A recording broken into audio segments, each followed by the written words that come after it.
Assalamualaikum warahmatullahi wabarakatuh. Alhamdulillahi rabbil alamin, wa bihi nasta'inu ala umuri dunya waddin, wassalatu wassalamu ala asrafil anbiya'i wal mursalin wa ala alihi wa sahbihi wa man tabi'ahum bi ihsanin ila yaumiddin.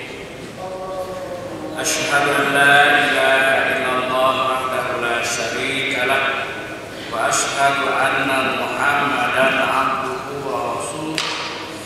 Allahumma shalli wa sallim ala sayyidina Muhammad wa ala alihi wa sahbihi wasallam. Ayyuhal hadirun ittaqullaha haqqa tuqatih wa la tamutunna illa wa antum muslimun.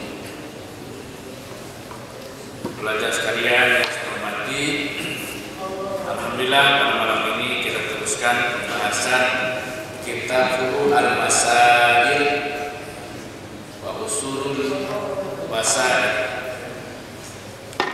bab perkara-perkara atau masalah-masalah cabang yang wujud dalam masalah fikah. Dan insyaallah masih lagi bicarakan bab tentang Jumat. Minggu lepas sampai pada peringkat apabila imam khatib sedang khutbah, maka mustami yang lain mendengar. Jangan naik, jangan bercakap. Walaupun cakapnya itu baik, menyuruh orang lain kawannya supaya diam, maka termasuk lagau, tak dapat pahala Jumat. Ada sekarang ini kadang-kadang bukan hanya cakap tidak, tapi kirim SMS, jawab SMS. Nah, ketika khutbah sedang berjalan, itu pun termasuk kabar lagau. Kemudian isu dari 2 minggu lepas sampai kepada macam mana kalau makmum tidak mendengar khutbah sebab mungkin terlalu jauh ataupun mungkin speaker tak bunyi khutbah tapi makmum sebagai makmum tak dengar apa yang patut dibuat oleh makmum. Maka buatlah perkara yang baik. Di antaranya boleh bersolawat ke atas Nabi atau membaca surat Al-Kahfi sebagaimana tuntutan melakukan kebaikan pada hari Jumat, di antaranya membaca surat Al-Kahfi. Kita teruskan buka surat 441 sekarang. Kewajiban Jumat untuk orang yang sukar ke masjid. Adakah masih tetap kewajiban datang juga? Jumat untuk orang yang suka datang ke masjid, mungkin karena terlalu jauh. Di negara kita tak ada masalah sebab masjid dekat-dekat. Dulu ada pelajar saya belajar di Jepun. Kata Ustaz, nak Jumat di tempat dia belajar, nak pergi ke pusat Islam di Jepun karena naik kereta api, Shinkansen, kereta api di Jepun. Nah, kereta api dalam masa pergi 2 jam, balik 2 jam. Itu pun kereta api lagi. Susah datang. Oke, sekarang soalannya, jika waktu amat suntuk dan mungkin tidak sempat sampai ke masjid untuk sholat Jumat, adakah diuzurkan sholat Jumat sama seperti orang yang tidak mempunyai pakaian untuk menutup auratnya, atau orang yang tidak boleh berjalan dan tidak mempunyai kendaraan untuk membawanya ke masjid, atau orang buta yang tidak ada siapapun yang mau memimpinnya datang ke masjid, adakah ia termasuk dalam arti kata uzur syar'i atau syarat wajib ke atasnya supaya bersegera ke masjid, atau bagaimana? Susah datang, jangankan di negara lain, di negara Malaysia pun kalau sampai kepada Sabah pedalaman, ketika kita berdakwah di Sabah, ada masjid yang sudah dibuat di Kampung Padang 10. Sedangkan jamaah yang sudah masuk Islam pun sampai ke kampung Besiangan. Nak datang ke masjid itu kena naik bus. Kalau musim hujan tak boleh air buat. Naik motor tak boleh. Kalau datang pun kalau tidak hujan, naik motor 2 jam sampai. Sama dalam keadaan itu. Jawabannya, ia masih diwajibkan supaya bersegera ke masjid dengan harapan agar memperolehi Jumatnya. Soal sama ada sempat atau tidak sempat itu perkara lain. Yang penting usaha untuk datang. Karena jauh usaha datang, tahu-tahu datang dah habis Jumat. Apa itu perkara berikutnya kan? Berlainan halnya dengan golongan orang yang disebutkan, karena mereka memang tergolong dalam golongan uzur syar'i. Oke.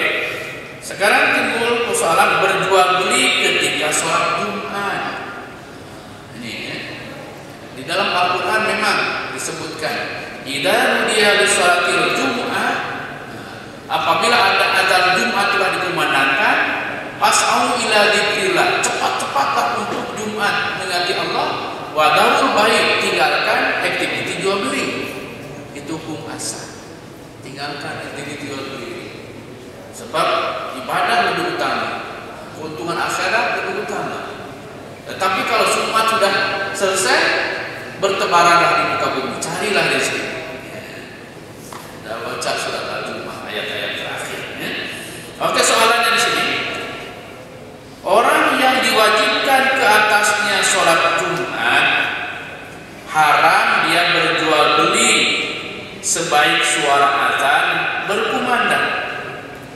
Persoalannya, adakah masih dikira haram sekiranya dia berjual beli ketika dalam perjalanan ke masjid, atau ketika dia duduk di dalam masjid, atau ia jahil tentang hukumnya, atau karena terpaksa seperti dia terpaksa menjual barang makanan kepada orang yang terlalu lapar dan amat memerlukannya, atau menjual kain kapan bagi menguruskan jenazah yang ditakuti akan berubah keadaannya jika ditangguhkan waktunya. Adakah semua keadaan seperti ini masih dihukumkan haram juga? Banyak masalah misalnya. Jawabannya, tidaklah diharamkan dalam keadaan seperti yang dikatakan, yaitu berjual beli ketika dalam perjalanan ke masjid, masih lagi di luar kawasan. Orang yang jahil tentang hukumnya berjual beli dengan orang yang amat memerlukannya, seperti tadi. Adapun berjual beli di dalam masjid, hukumnya makruh. Manakala berjual beli kain kapan kepada jenazah yang ditakuti akan rebut dan busuk, kadangkala menjadi wajib walaupun terpaksa meninggalkan Jumat sekalipun. Demikian juga tidak dikira haram membeli air untuk berwudu. Beli air untuk wudu.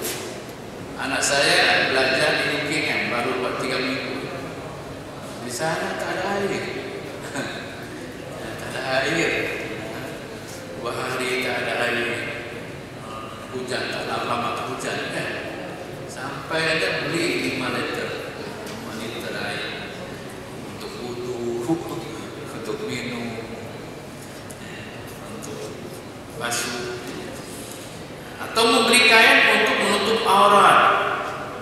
Nah, sembahyang menutup aurat tak ada, jual beli itu bukan. Jual beli tadi yang perasaan haram dibolehkan. Ataupun jual makanan untuk orang yang lapar, membeli makanan untuk anak kecil yang kelaparan, atau wali yang menguruskan penjual harta anak kecil di bawah tanggungannya. Oke, berjual beli di luar masjid, macam mana bolehkah macam kita nih? Nah, saya memang ada jual beli buku masuk ke dalam masjid itu, saya halau. Ini kawasan masjid tak boleh. Kalau didoakan pun jangan untung. Nabi ada begitu kan? Suruh keluar apa? Oke, sekarang berjual beli di luar masjid. Soalannya, apakah hukumnya berjual beli di luar masjid tetapi berhampiran dengan pintunya? Karena pada anggapannya tidak diharamkan. Adakah di luar masjid berhampiran dengan pintunya sama seperti di dalam masjid? Jawabannya, walaupun di luar masjid tetapi berhampiran dengan pintu pagarnya adalah sama seperti dalam masjid. Apa yang jelas daripada keterangan para ulama ialah menjurus kepada hukum haramnya. Nah, itu ya, tentang jual beli. Ini dalam masa khutbah nih. Nah, dalam masa khutbah.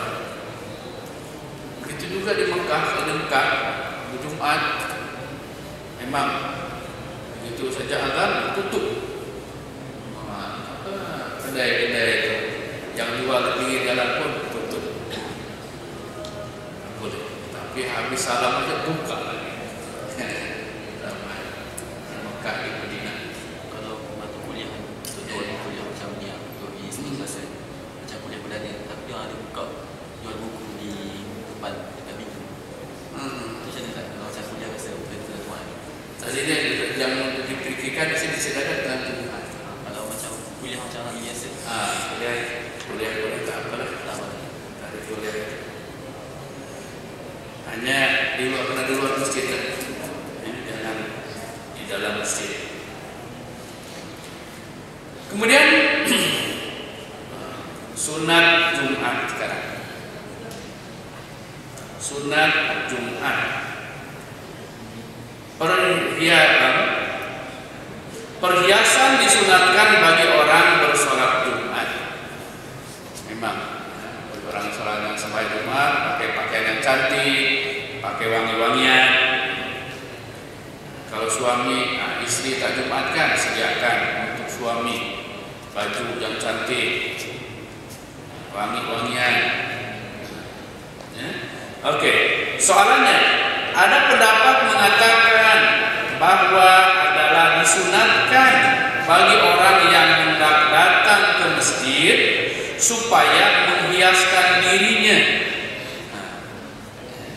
Persoalannya, apakah jenis perhiasan yang lebih aula, artinya lebih utama untuk ia lakukan? Jawabannya, hendaklah mengenakan pakaian yang paling elok. Pakaian yang paling elok. Antaranya pakaian yang dimilikinya dan pakaian yang berwarna putih adalah lebih aula putih daripada warna-warna yang lainnya. Memang kain putih itu sunnah Nabi. Disebutkan dalam hadisnya, kata ilbasu min siyabikumul bayadha wa kafinu mautakum. Pakailah olehmu pakaian yang putih dan kapanilah ya jenazah mayat-mayat kamu dengan kain putih. Memakai pakaian yang dicelup benangnya sebelum ditenunnya adalah lebih baik daripada pakaian yang dicelup selepas ditenunnya. Mengenakan bau-bauan atau wangi-wangian pada badan dan pakaian. Sini ada sana Anda. Kalau tak sempat dari pakai di rumah, duduk sudut sana. Ini sudut wangi-wangian. Oke, wangi-wangian.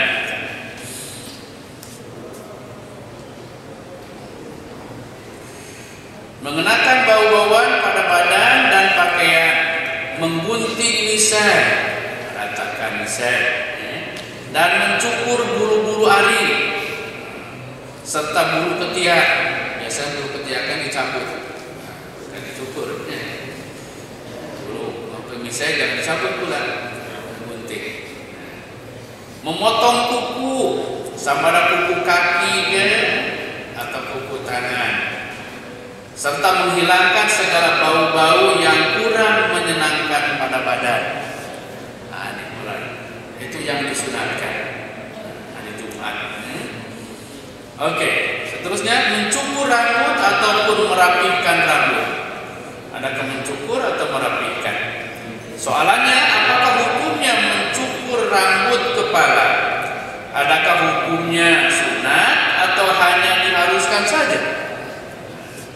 Jawabannya, membuang sebagian rambut di kepala serta menjaganya dengan menyapu minyak dan menyisirnya, menyikatnya dengan rapi dan sempurna adalah lebih baik baginya jika dia mampu berbuat demikian. Jika dia tidak mampu untuk berbuat demikian, maka harus dia mencukurnya. Harus di sini mestinya, melainkan dalam beberapa keadaan yang tertentu, seperti bercukur ketika bertahalul bagi haji atau umroh, bercukur kepala bayi pada hari ke-7 selepas dilahirkan, dan bercukur bagi orang kafir yang memeluk Islam. Maka bercukur adalah lebih baik baginya. Ya. Bayi baru lahirkan, sunat dicukur, dibotakan, bukan jambu aja, dengan tengah jambu aja. Tidak. Rasulullah SAW juga bercukur. Nah, ini dulu kita baca tentang bercukur. Ketika bercukur, dan baca bismillah, kemudian kanan dulu, sebelah kanan, kemudian tengah, kemudian kiri. Kalau Anda di sini sekitar Taman Maju Bandara kan, banyakannya tukang cukurnya Hindu, ya, cukur, suruh. Nih, kanan dulu, karena Rasulullah suruh bercukur sebelah kanan. Oke, Rasulullah juga bercukur. Soalannya, adakah terdapat nas yang menyebut Nabi bercukur dan berapa kalikah baginda melakukannya? Jawabnya, memang ada nas yang menyebutkan bahwa Nabi Muhammad SAW juga pernah bercukur, yaitu sebanyak 4 kali. Kali pertama dan kedua baginda bercukur ialah ketika peperangan Hudaybiyah dilakukan oleh Quraisy Ibnu Umayyah. Kali ketiganya ialah di Ja'ranah ketika melakukan umroh qadha di Ja'ranah, dari Mekah pergi ke Ja'ranah, kurang lebih lah 7-8 km itu. Kalau bayar itu hanya bayar 5 real itu, naik bus. Cukur yang ketiga Nabi cukur di Ja'ranah.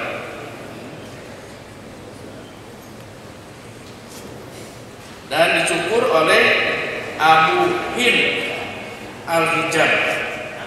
Manakala kali yang keempatnya ialah ketika melakukan Hajatul Wada dan dicukur oleh Muammar Ibnu Nadlah. Dan ada pendapat lain menyebutkan Khorash. Nabi pun bersyukur juga. Walaupun Nabi rambutnya panjang, bersyukur. Tapi dalam bab dulu kita pelajari Nabi bersyukur ketika di Mina. Selepas Jamrah Aqabah, hari pertama di Mina itu Jamrah Aqabah, kemudian Nabi syukur, rambutnya diberikan tawakal, sebagian kepada Umar, sebagian kepada Utsman, dibagi. Kalau sampai ada sampai sekarang boleh jadi tempat pameran. Oke, kita teruskan soalan. Imam terlupa membaca surat Al-Jum'ah pada rakaat pertama. Memang Ustaz belum hafal surat Al-Jum'ah, tapi kadang tak baca. Macam mana imam lupa membaca surat Al-Jum'ah pada rakaat pertama? Dalam surat itu disebutkan, ya ayyuhalladzina amanu idza nudiya lis-sholati min yaumil jumu'ah fas'au ila dzikrillahi wa dzarul bai'a. Sampai habis suratnya. Oke, soalannya, imam yang mengimamkan sholat Jumat terlupa ayat lalu dibaca pada rakaat pertama surat Al-Munafiqun, atau dia lupa untuk membaca surat Al-Jumu'ah pada rakaat pertama. Apakah hukumnya? Jawabannya, disunatkan membaca surat Al-Jumu'ah pada rakaat kedua sebagai gantinya. Lupa pada rakaat pertama, tak apa rakaat kedua. Jika dia lupa membaca surat Al-Jumu'ah pada rakaat pertama, maka bolehlah dihimpunkan surat Al-Jumu'ah dan surat Al-Munafiqun pada rakaat keduanya, supaya tidak sunyi sholat Jumat daripada membaca kedua-dua surat tersebut. Membaca kedua-dua surat tersebut pada hari Jumat bukanlah perkara wajib, bahkan disunatkan saja. Jadi bukan perkara yang wajib. Oke, sekarang soalan bertayamum untuk mengangkat hadas dan mandi sunat Jumat. Hari Jumat disunatkan mandi sebelum datang Jumat. Macam mana kalau tidak ada air? Islam kurang air. Kita ini alhamdulillah banyak lumbung. Kalau tidak ada air pun, air bekalan di masjid kita ini boleh untuk 1 minggu. Kalau butuh aja lah, di atas ada kolam. Tak ada di atas nih kolam ikan. Lumbung ada 5, ini boleh. Soalannya, orang yang berjunub pada hari Jumat dituntut supaya segera mengangkat hadas janabahnya, yaitu mandi wajib. Dan pada hari itu dia juga dituntut supaya melakukan mandi sunat. Yang wajib ada, yang sunat ada. Namun sekiranya dia tidak boleh menggunakan air, mungkin disebabkan demam atau sebagainya, adakah memadai baginya dengan hanya satu tayamum saja sebagai gantian air dengan niat untuk mengangkat hadas janabahnya dan juga menggantikan mandi sunat? Jawabannya, maka katanya mengenai masalah tersebut diperdebatkan dengan panjang lebar oleh para ulama, dan kesimpulannya memadai satu tayamum dengan niat untuk kedua-duanya. Perdebatan di kalangan ulama mazhab hanya cukup dengan satu tayamum, walaupun mandi janabah tadi dan mandi sunat cukup dengan satu tayamum. Oke, niat tayamum untuk mandi sunat Jumat. Mana? Apa niatnya? Bagaimana? Soalannya, adakah memadai niat tayamum menggantikan mandi sunat hari Jumat dengan hanya menyebut nawaitu tayammuma badlal ghusli? Badla itu pengganti. Yang bermaksud sahaja aku bertayamum menggantikan mandi. Adakah cukup itu saja? Jawabannya, tidak memadai dengan niat tersebut karena tidak dinyatakan tujuannya. Bahkan hendaklah dia menyebutnya, nawaitu tayammuma badla anil ghuslil jumu'ati. Sebutkan ghuslil jum'ahnya. Maksudnya sahaja aku bertayamum sebagai ganti mandi sunat hari Jumat. Atau memadai jika dia berniat begini, nawaitu tayammuma lituril jumu'ah. Maksudnya sahaja aku bertayamum bagi mensucikan diriku pada hari Jumat. Atau nawaitu tayammuma tuhron lil jum'ati. Maksudnya saja aku bertayamum untuk mengharuskan salat. Walaupun tidak diniatkan dalam hatinya sebagai menggantikan mandi. Tak apa, tak sebutkan badlan. Badlan itu badal menggantinya. Oke. Pakaian putih untuk ke masjid pada hari Jumat. Saya dibagi hadiah satu buku oleh seorang pelajar, buku tentang pendapat-pendapat 4 imam mazhab. Baru satu mazhab, Imam Maliki.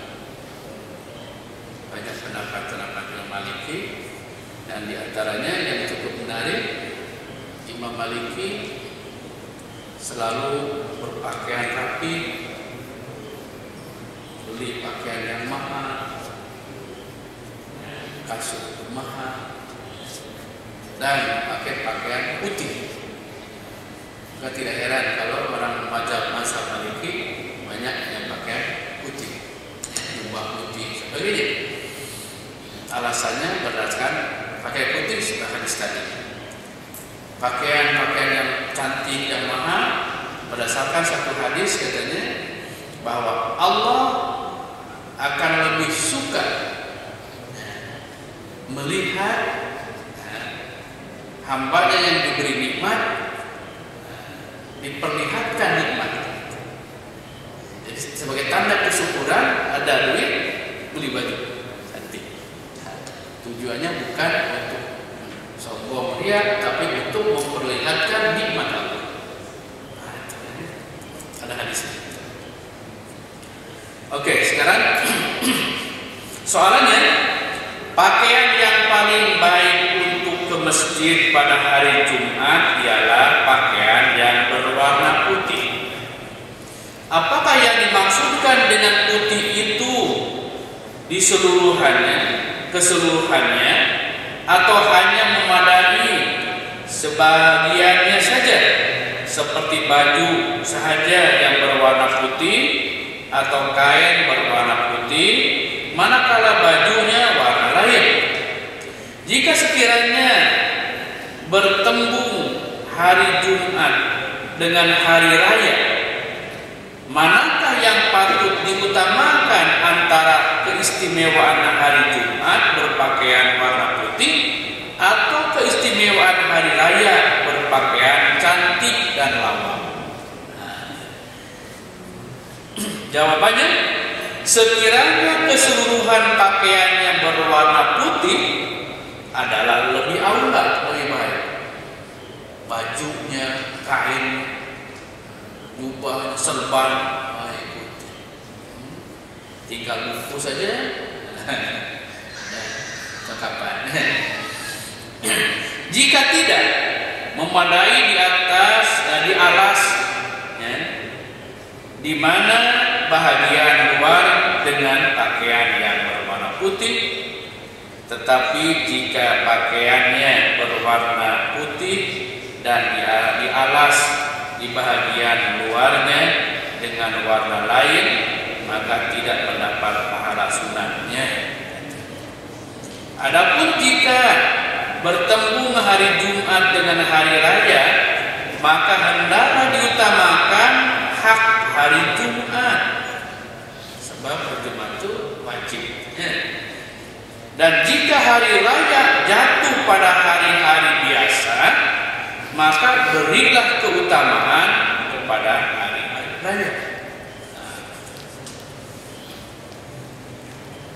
Waktu mustajab doa pada hari Jumat, salam tadi sebutkan waktu diijabah pada hari Jumat, waktu yang mana?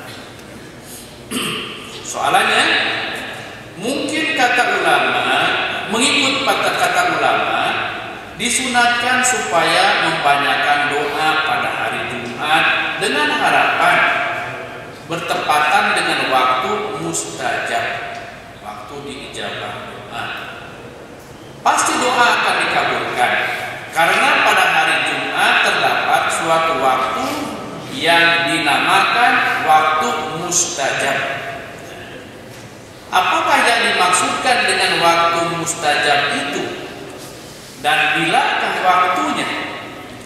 Jika waktu itu ialah ketika khatib sedang membaca khutbah, bagaimanakah pula kita hendak berdoa pada ketika itu? Sedangkan pada waktu itu kita dikehendaki supaya diam untuk mendengar khutbah. Pada hari Jumat khutbah yang dibacakan oleh khatib di masjid-masjid tidak sama waktunya. Ada yang dahulu dan ada yang terkemudian. Adakah waktu mustajabah itu boleh berubah-ubah? Soalan, macam-macam soalan. Jawabannya, yang dimaksudkan dengan waktu mustajab itu ialah pada hari Jumat terdapat satu waktu. Sesiapa yang berdoa tepat pada waktu itu, pasti doanya akan dikabulkan dan diperkenankan oleh Allah Subhanahu wa taala pada ketika itu juga tanpa ditanggung-tanggungkan. Satu waktu tadi. Adapun waktu yang dimaksudkan itu ialah ketika khatib duduk antara dua khutbah di atas mimbar. Kadang-kadang ketika itulah makmum sedang ngantuk tidur, terlepas. Jadi ketika khutbah pertama berhenti duduk doa di atas mimbar. Ada pula pendapat lain yang mengatakan waktunya ialah bermula ketika khatib duduk antara dua khutbah sampai imam takbiratul ihram bagi sholat Jumat selama khutbah yang kedua. Itu ya. Khutbah yang kedua memang isi khutbah yang kedua kadang-kadang doa panjang kan.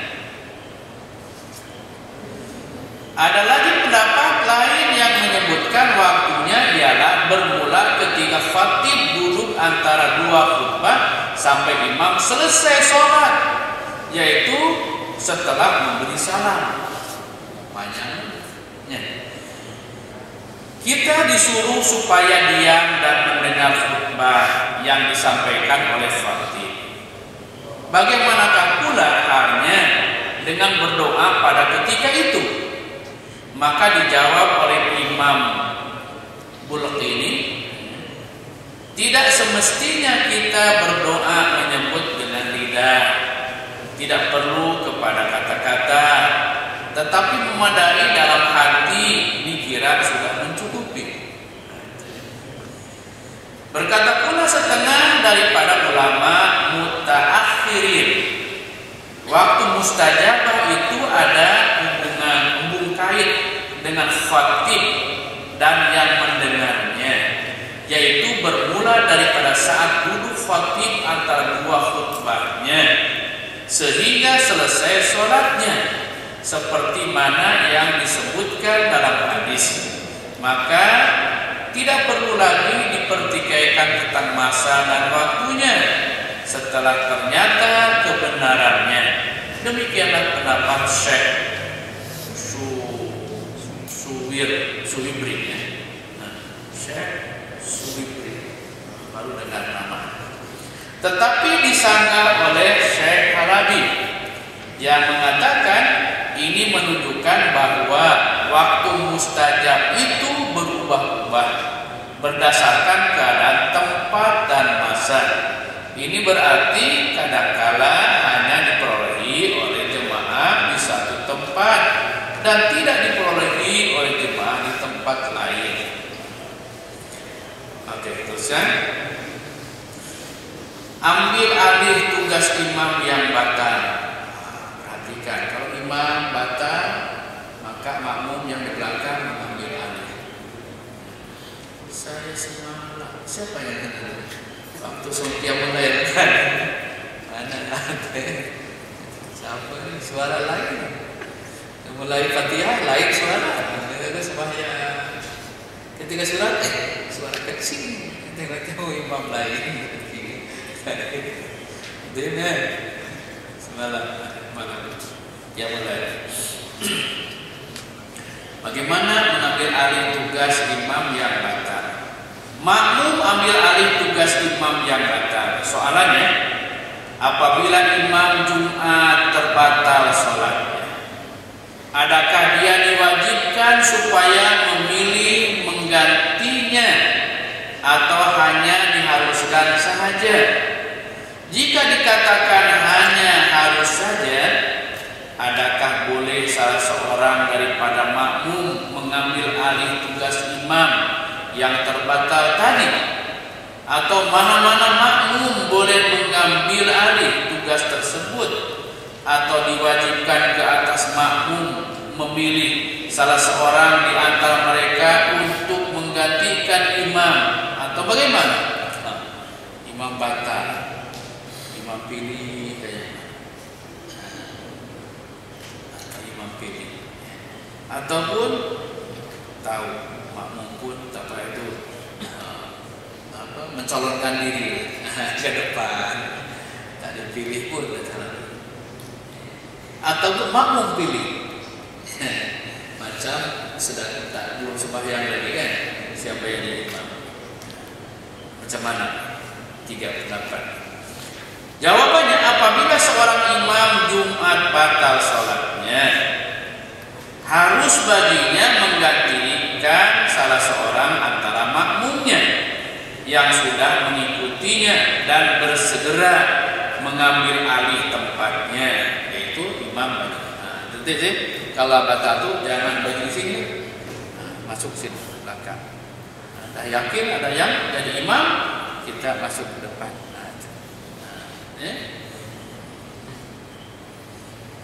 Tempat kita boleh ada ruang untuk keluar.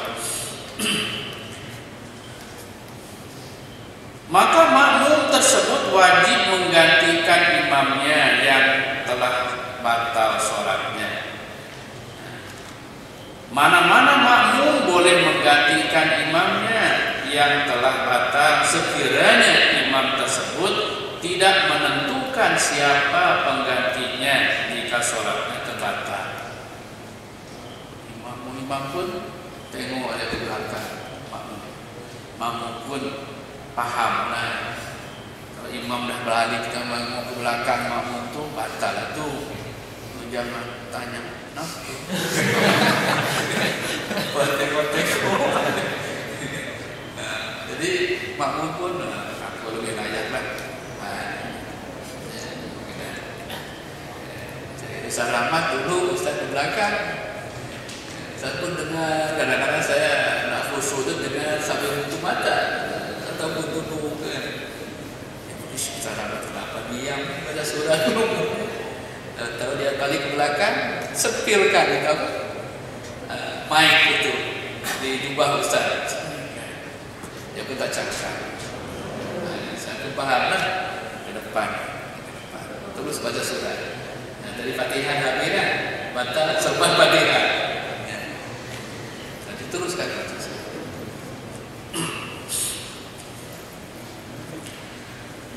Oke, tidak kira sama ada pada rakaat pertama maupun pada rakaat yang kedua.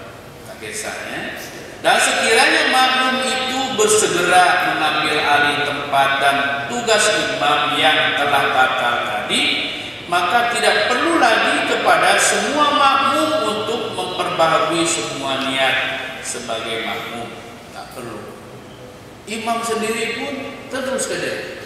Walaupun tadi niat jadi makmum, sekarang dilatih jadi imam, tak perlu berubah niat. Makmum pun begitu juga. Terus saja sebaiknya. Oke, Jumat bagi makmum yang menggantikan imam yang batal. Soalannya, makmum yang mengambil alih tugas imam Jumat yang terbatal sholatnya, adakah dia akan mendapat Jumat ataupun tidak? Ini sebetulnya perlu tanya, tapi tanya juga. Jika mana-mana makmum mengambil alih tugas imam yang terbatal ketika sedang berdiri pada rakaat pertama atau sebelum imamnya ruku bagi rakaat pertama, atau ia sempat bersama imamnya satu rakaat yang pertama sebelum imamnya terbatal, maka dia juga memperoleh Jumat. Artinya sambunglah rakaat. Tetapi sekiranya dia tidak sempat bersama imamnya pada rakaat pertama, seperti dia menyertai imam tersebut setelah iktidal bagi rakaat pertama, atau dia menyertai imamnya ketika imam sedang sujud pada rakaat pertama, atau ia hanya baru menyertai imamnya pada rakaat kedua, maka luput baginya Jumat. Inilah yang zahir daripada pendapat Syekhuna, Syekh Al-Islam Zakaria Al-Ansari.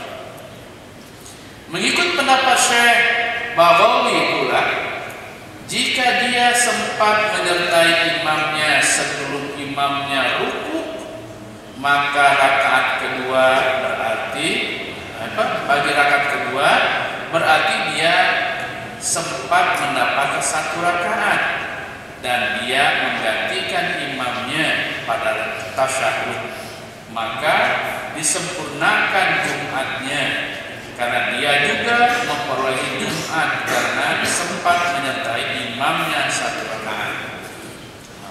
Ya. Kalaulah tadi sama-sama dengan imam batal, tak ada masalah. 2 rakaat, apa itu? Ya, kalau sudah 1 rakaat, tinggal 1 rakaat lagi. Sekarang makmum yang mengganti pula, makmum masbuk. Semana? Imam dah ruku, dia baru 1 rakaat. Ketika dia baru datang, maka tambah lagi 2 rakaat tadi terbatal Jumat tadi. Artinya rakaat pertama tidak terhitung. Oke, sedikit lagi. Makmum yang menggantikan imam adalah makmum masbuk. Soalannya, bagaimanakah sekiranya makmum yang hendak menggantikan imam Jumat yang terbatal sholatnya sedang dia baru menyertai imamnya ketika masih berdiri pada rakaat pertama dan imamnya batal ketika ruku, atau dia baru menyertai imamnya ketika rakaat dan imamnya ketika ruku dan imamnya batal ketika iktidal ataupun ketika sujud, sedangkan dia belum mendapat 1 rakaat bersama imamnya. Dia mengganti imam dah 1 rakaat dah, dia baru masuk. Jawabannya, oleh karena dia menyertai bersama-sama imamnya yang asal sejak mulai sholat lagi, maka dia dikira sebagai mendapat Jumat, sama seperti sekalian makmum yang lain yang berhak dan layak untuk menggantikan imam jika sholat imamnya batal, walaupun mereka tidak sempat mendapat 1 rakaat bersama imamnya.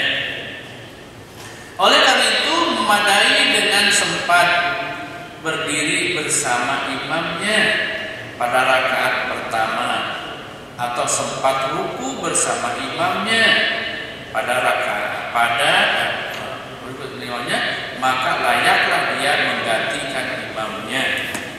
Jadi imam pun makmum pun kena ada pengetahuan nak ganti itu, adakah dia bersama makmum lain dan bersama imam, supaya tidak jadi kacau makmum yang lain. Kalau imam sudah 1 rakaat dia baru masuk, belum dapat 1 rakaat lagi, dia batal. Jangan berani mengganti imam, biar yang bersama imam tadi ganti, supaya nanti makmum ganti baru 1 rakaat, makmum yang lain dan 2 rakaat, sama kacau. Wallahu a'lam bishawab. Insyaallah barangkali dalam sepandang Ustaz jadi imam di sini dari mulai tahun 90 yang masih SM sana sampai hari Jumat yang lepas belum berlaku lagi imam Jumat batal. Ini fabel.